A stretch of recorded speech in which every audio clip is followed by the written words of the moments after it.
You're listening to the No BS Bishop podcast, hosted by Bishop Randy Dean. This podcast is alive to love, and all lesser values are potential BS. Now here's your host, Bishop Randy Dean. Welcome everybody. All you beautiful people who've taken half an hour of your life and time to sit with me for a few moments while I discuss with you the topic that I have been here now for 6 years, telling you this. I'm alive to love. I believe all lesser values than love are potential BS. I'm Bishop Randy Dean, and it's always a pleasure to be here. It's always a treat to have a moment or two to talk to you about the all-important, in fact, I think the most important value of human life, and that is love. So we're here to unpack that journey, to unpack that beautiful significance. So to that end, I'm here to lead you in something I wrote some years ago called Love's Creed. I've edited it over the years and landed at this point with this as I don't know, maybe it'll be edited again in the future, but right now it feels very, very secure to me. I'll lead you in Love's Creed in just a few moments. Then shortly after that, I want to lead you in the Lord's Prayer. So, back to Love's Creed and why I'm here every week for the No BS Bishop I'm Alive to Love. It is simply this, and here's Love's Creed. I'm alive to love. I am not on this earth for hate. I am alive for love. I'm not breathing, eating, and sleeping to regain energy for causing pain.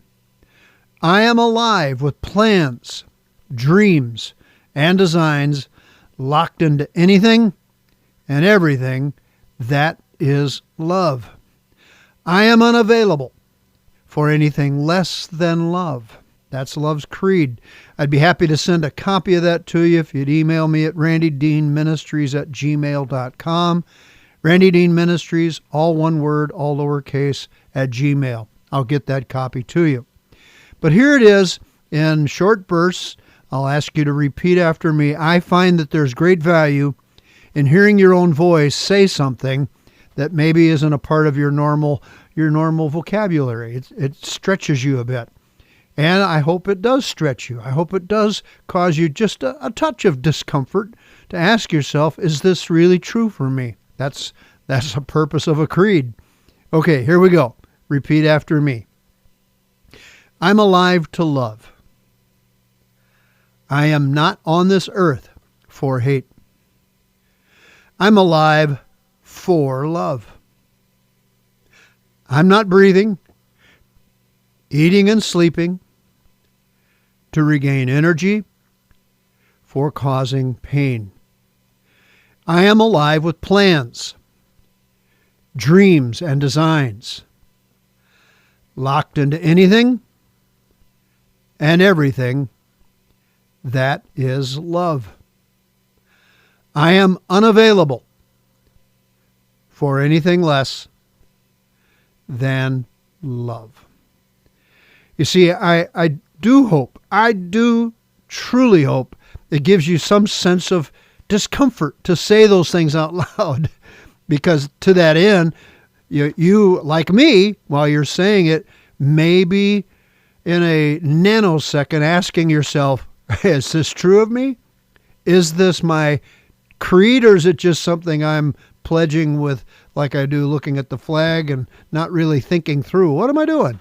I hope you're thinking it through, and I hope it's given you just a bit of a pause to give yourself the opportunity to grow a bit. Maybe grow a lot. I don't know. But there you have it. Love's Creed. Again, I'd be happy to send a copy of it to you at Randy Dean Ministries Gmail. Now, let's go to the Lord's Prayer. I say this often, but it bears repeating, and that is this. This is the most prayed prayer in all human history. This is prayed by every denomination of Christianity, and even some that are outside of Christianity have taken versions of it. I know in recovery groups, AA, Al-Anon, CODA, and other groups that are recovery-oriented, the Lord's Prayer is in the middle of them, and they're not even necessarily, they're not religious in their foundations. But the Lord's Prayer has that significant core to it that is respected and honored by millions and millions of people, and has been for 2 millennia. All right? So this prayer that Christ taught us to pray goes like this. Join me, would you please? Our Father, who art in heaven, hallowed be thy name. Thy kingdom come, thy will be done on earth as it is in heaven. Give us this day our daily bread, and forgive us our trespasses, as we forgive those who trespass against us. And lead us not into temptation, but deliver us from evil. For thine is the kingdom and the power and the glory forever. Amen. I need those words coming out of my soul, out of my voice. I need those daily. I need those words to settle me, strengthen me, give me a moment to breathe right and think right and move forward in my life. And I hope they serve that purpose for you as well. And they will if you'll just make it a part of your daily meditation. If you don't know the Lord's Prayer, that's okay. Just find a way to make it a part of who you are. I promise you at some level it will affect you in so many good ways. All right, well, I didn't announce my title for today or my theme for today earlier, and I want to do that now. Several days ago, I was part of 2 funeral services within 48 hours' time. 2 different people from 2 different seasons of my life, and people that were very kind to me, good to me, and I was a lover of them. I hope you could imagine I love people, and I love these gentlemen in my life, and seeing them pass from this life on was discomforting, as all death is to me, but it was also comforting in a way that I knew I could be there for the family, for the friends, and I was invited to be the officiant of both of those funerals within 2 days' time. And I've done funerals for the better part of 50 years, and I carry a respect for those kind of services, just as I do a wedding. I carry a respect for it because I love people. I always have. More so now in the last decade or so of my life, that I've recognized that love is the one thing that energizes me and keeps me going forward.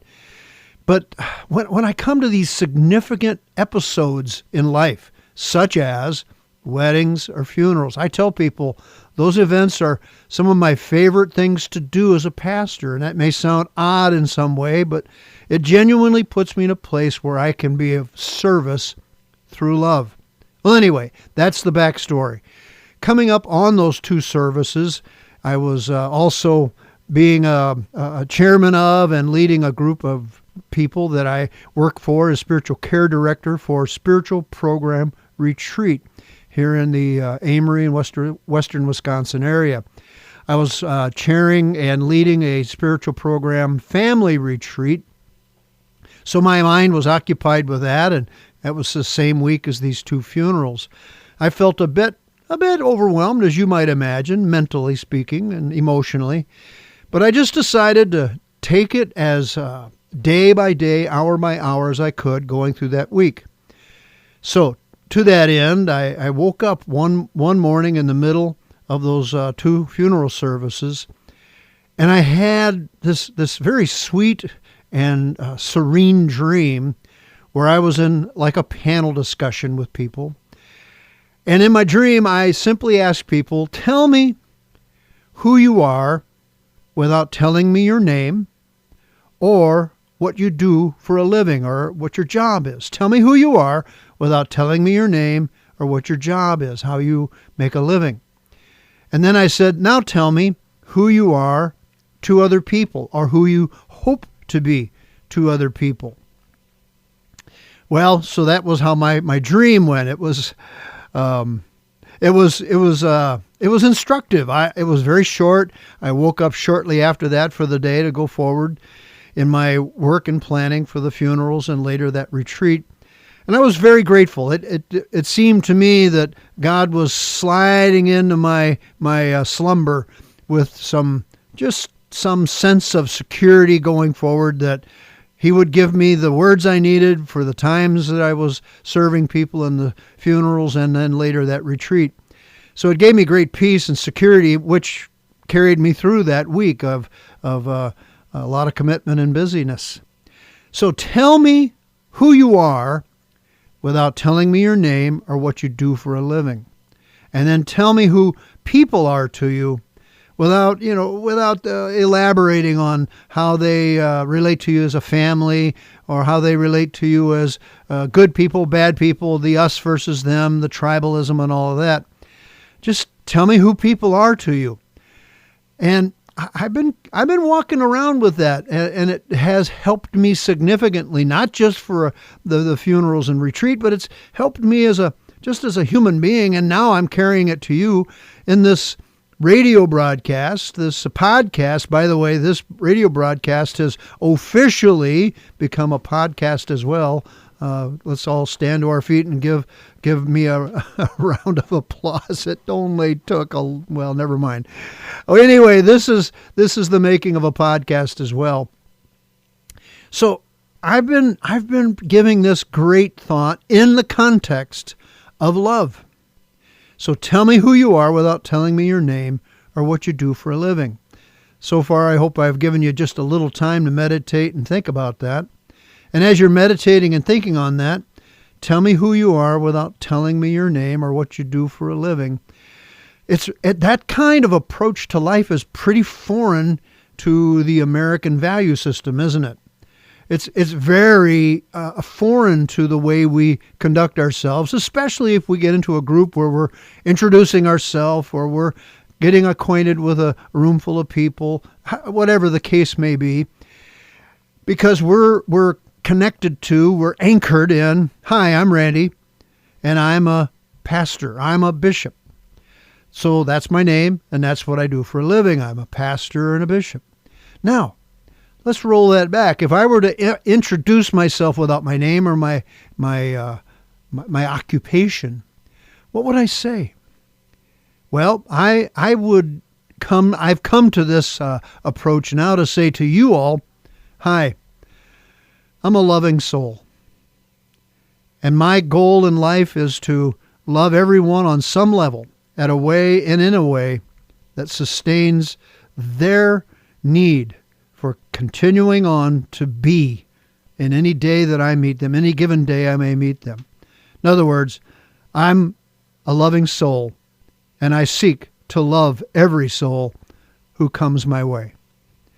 That's who I am. That's without giving my name, and that's who I am without telling you what I do for a living. Now, I've had the opportunity and the blessing over the past several days to roll that around a lot in my mind. I'm a loving soul, and I seek to love all the souls that I meet.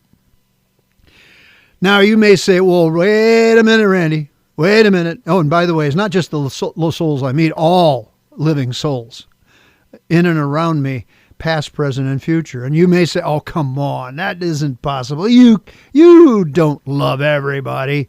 You don't have a clue about what it is to love, and then you can fill in the blank about who or what may be coming down the pike. Well, I have developed this philosophy of life, and that is this. I love everybody. For some, I will love them with as much proximity as is possible. The proximity, I mean, in terms of geography and walking about in life. If I'm encountering somebody and I've got to spend a day or two with them, I promise you, I love those people.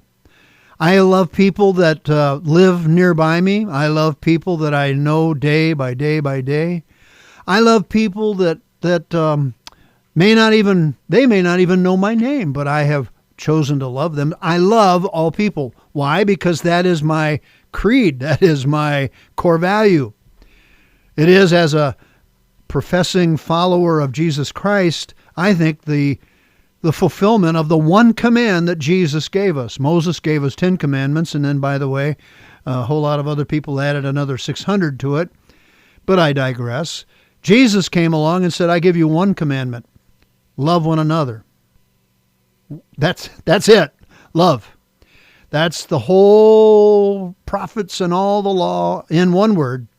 Love. And that's my choice of a living obedience. All right. So with that living obedience, I am determined to live love for everybody, some with all the proximity that may be afforded them and me. And I do mean that in terms of personal contact, geography, relationship. But then there are other people in that same category.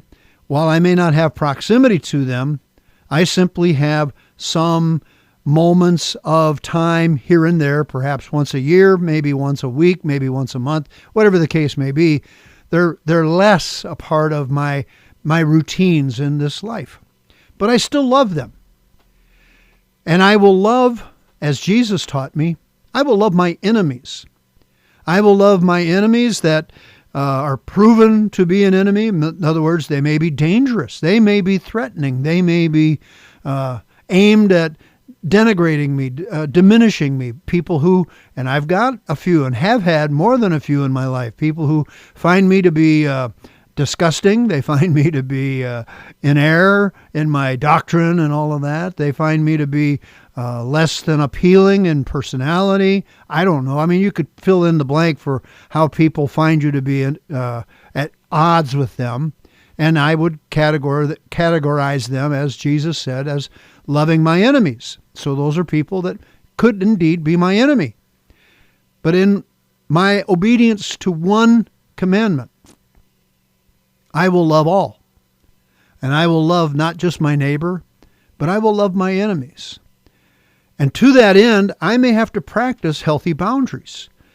To that end, I will love anybody, my enemies, my friends, some closely, but I will love others at some safe distance, safe for them and safe for me. But for all, I will love. And that love may not benefit the other person. It may not give them anything that they necessarily are looking for from me. But here's what I know. I know that if I will love all, it does something for me.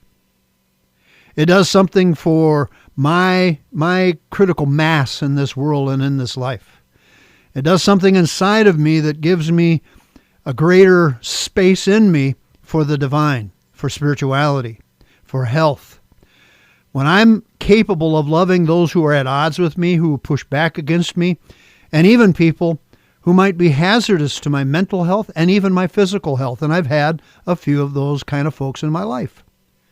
If I can find love for them, well, I'm finding a larger space inside of me that benefits me in terms of who I seek to be. Remember, who are you without telling me your name or what you do for a living? Well, I'm a lover, and I seek to love all souls.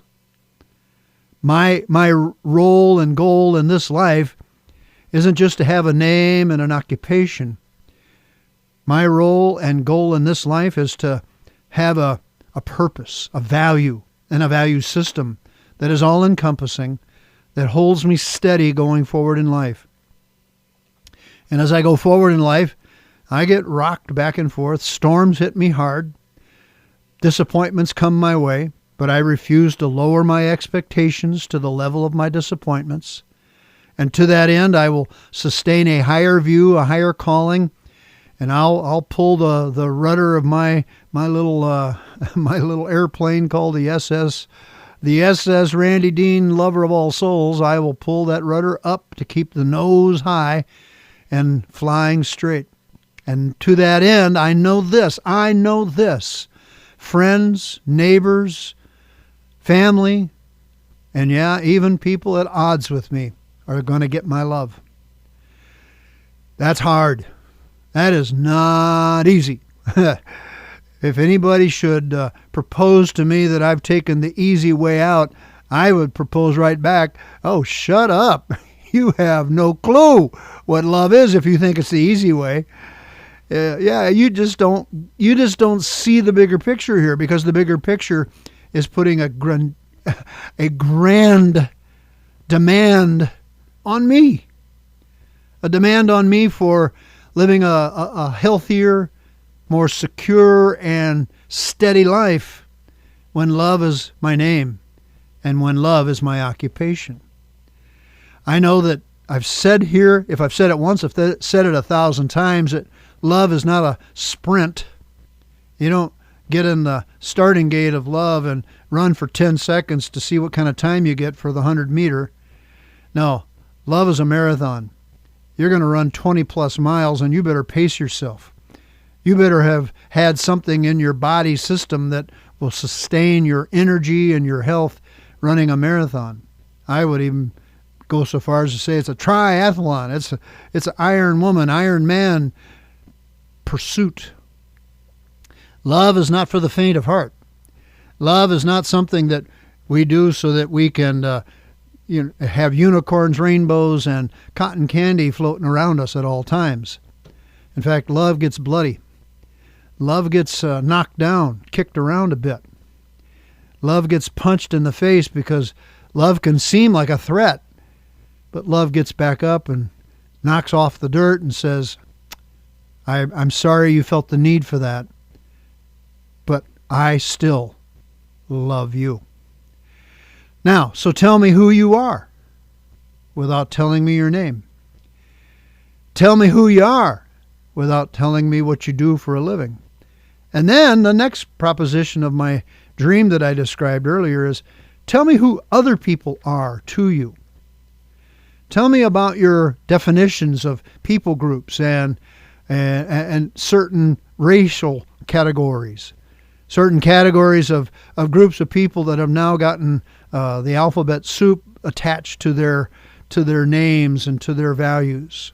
Tell me who those people are to you.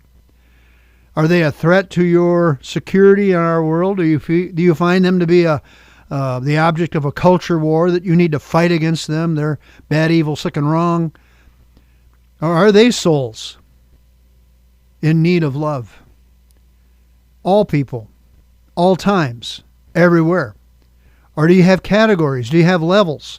Now, I'm not talking about boundaries. Earlier I talked to you about I love everybody, but there are some people that I know for the safety of their own security and emotional life and my own safety, I'm going to have secure boundaries. I'm not talking about boundaries. I'm talking about the overarching goal of your soul to love. The grander view of a world that is starving for love. And I know we've, here in the 21st century, we've developed a whole stratosphere of all kinds of folks that they're wrong. Oh boy, and boy, are they ever wrong. And we've decided that we've got to slice and dice humanity up into different categories so that we can make sure that we prove how right we are and how wrong they are. Here's the problem with that. That kind of behavior does not look like love. So when I ask you to tell me who other people are to you, I'm asking you to dig deep, to think wide and deep and strong about how love fits your priorities for all people. When the angels came to the shepherds in the announcement of the birth of Christ, they said, good news, great joy for all people. That's the container, all people. Now here we are, people of faith, and it's almost as if we've decided that those angels just didn't know what kind of world we'd have here in the 21st century. Well, I would propose those angels had a greater grasp of what the world would look like in the 21st century than we do, and I think in their first century view of the world, they knew already humanity can be pretty confusing. Humanity can be pretty distressing and challenging. And yet they came with the message of heaven, straight from the heart and mind of God.